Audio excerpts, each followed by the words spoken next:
Do you know what's in a cigarette? According to the American Lung Association, there are about 600 ingredients in a cigarette.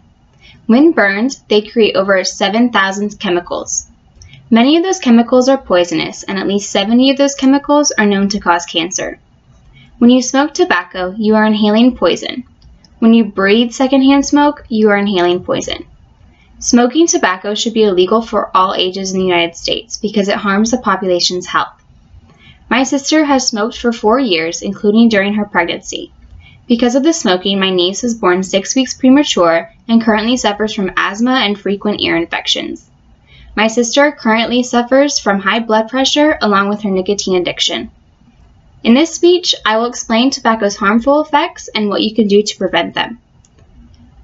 My first point outlines how smoking harms smokers and non-smokers. My second point introduces a solution to this problem that you can help with. And my third point will help you visualize a world without tobacco. Smoking tobacco harms everything around it, including the health of smokers and non-smokers. There's no doubt that smoking tobacco causes health problems in smokers. Smoking is the leading cause of preventable death and disease in the United States, and it kills more than 480,000 Americans each year. CNN claims that smoking tobacco kills more people than all illegal drugs combined. Smoking increases the risk of getting many diseases and conditions, including cancer, diabetes, and cardiovascular diseases. The poisons in tobacco smoke can damage DNA, which causes a cell to create a cancerous tumor. The poisons also weaken the body's immune system, making it harder to kill cancer cells. In addition to a higher risk for cancer, smokers are 30 to 40% more likely to develop type 2 diabetes. And people with diabetes who smoke are more likely to have trouble with insulin dosing and controlling their disease. Smoking also causes cardiovascular diseases in smokers by making the blood more likely to clot. It also thickens and narrows the blood vessels, which increases plaque buildup in the vessels. Even though you rarely think of it, people who don't smoke tobacco can be affected by tobacco smoke. First, mothers can put their child in danger by smoking during pregnancy.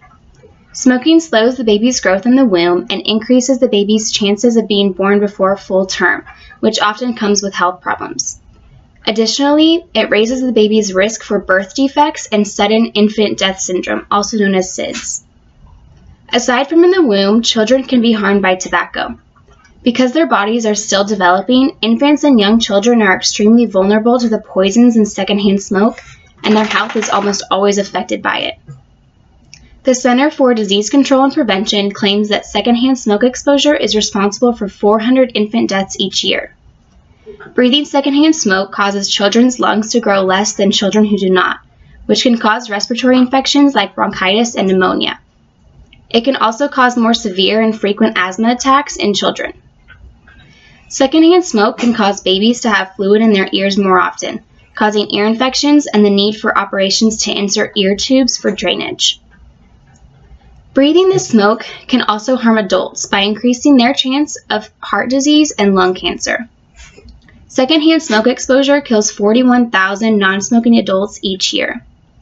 Secondhand smoke can cause coronary heart disease, including heart attacks and strokes, because the smoke interferes with the normal functioning of the heart, blood, and vascular system.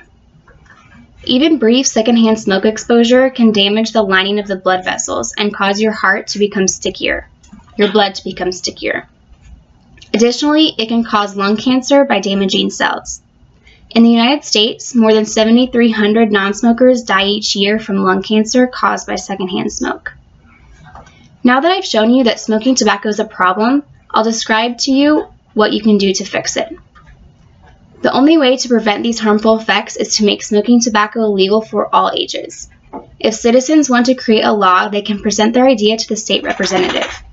The representative will decide whether to present it to the House of Representatives, which would start the process of the idea becoming a law. In order to get the representative's support, you should prove that a great number of people support the proposed law.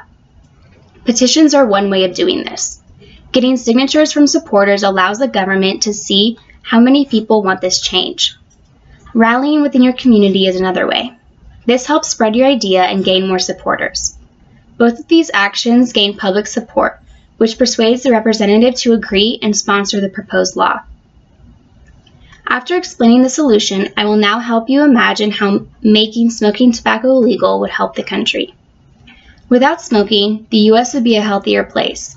First, the health of smokers would significantly improve. Over 480,000 adults would be saved each year by not smoking tobacco.